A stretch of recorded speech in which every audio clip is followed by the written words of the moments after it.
प्रभु यीशु मसीह के पवित्र नाम में आप सबों को मेरा नमस्कार। मैं सजी भिलाई वाला। प्रभु यीशु मसीह के जीवन काल और उनकी सेवकाई के बारे में 4 लोग लिखते हैं बाइबल में। उनकी लेखनी को हम कहते हैं गॉस्पेल्स या सुसमाचार। ये 4 लोग हैं मत्ती, मरकुस, लूका और यूहन्ना। प्रभु यीशु की शिक्षाओं के साथ साथ ये लोग उनके द्वारा किए गए अद्भुत कार्यों का भी वर्णन करते हैं और उन अद्भुत कार्यों में बीमारों की चंगाई भी है। जिन बीमारों को यीशु मसीह ने चंगा किया उनमें 3 अंधों के बारे में जिक्र है इन सुसमाचारों में। मैं विश्वास करता हूं कि कई और अंधों को चंगाई मिली थी, मगर बाइबल में इन तीनों के बारे में ही लिखा है। ये 3 हैं। पहला बर्तिमाई नाम का व्यक्ति जो यरीहो नगर की फाटक पर बैठा था और भीख मांग रहा था, मरकुस 10वां अध्याय। दूसरा है बैतसैदा नगर में जिस अंधे को लोग यीशु के पास लेकर आते हैं, मरकुस 8वां अध्याय। तीसरा है जन्म से अंधा जिसके बारे में चेले पूछते हैं क्या इसने या इसके माँ बाप ने पाप किया था कि ये अंधा पैदा हुआ है, यूहन्ना 9वां अध्याय।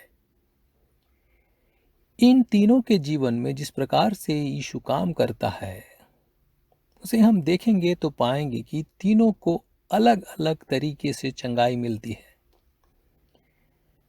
वो बर्तिमाई से बोलता है, तेरे विश्वास ने तुझे चंगा किया, जा चला जा। बैतसैदा वाले अंधे की आंखों पर यीशु थूक लगाते हैं और छू कर उसे चंगा करते हैं।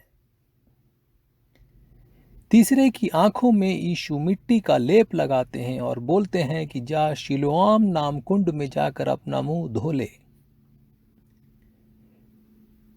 तीनों अंधे थे, तीनों ने रोशनी पाई, पर तीनों ने अलग अलग तरीके से रोशनी पाई।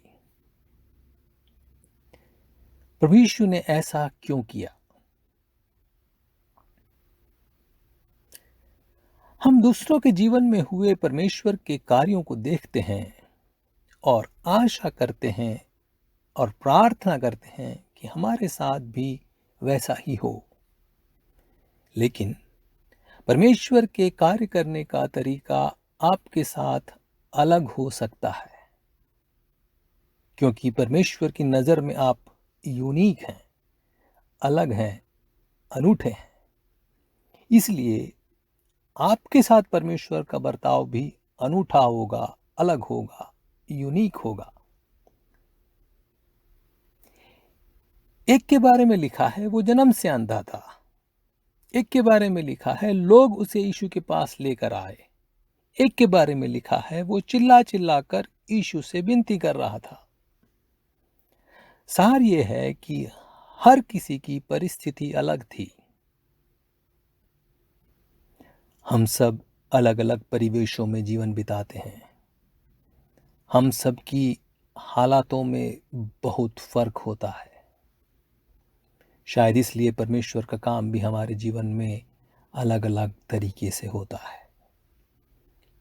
हमारी प्रार्थना यह न हो कि परमेश्वर ऐसा कर, हमारी प्रार्थना यह हो कि परमेश्वर ये मेरी ज़रूरत है, ये कर।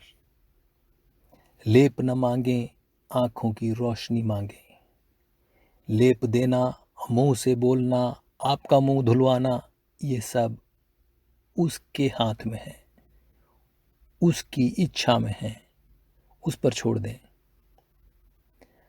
आपके जीवन की चंगाई घर बैठे आ सकती है, डॉक्टर के हाथों आ सकती है, दवाई खाने से आ सकती है, दवाई न खाने से आ सकती है।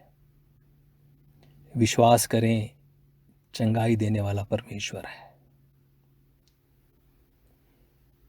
इन सब से बड़ी बात यह है कि वो हमारी प्रार्थनाओं को सुनता है, वो हमारे लिए रुकता है, वो हमारे लिए झुकता है, वो हमारे लिए बोलता है और अपने हाथों को हमारे ऊपर रखता है। आमीन।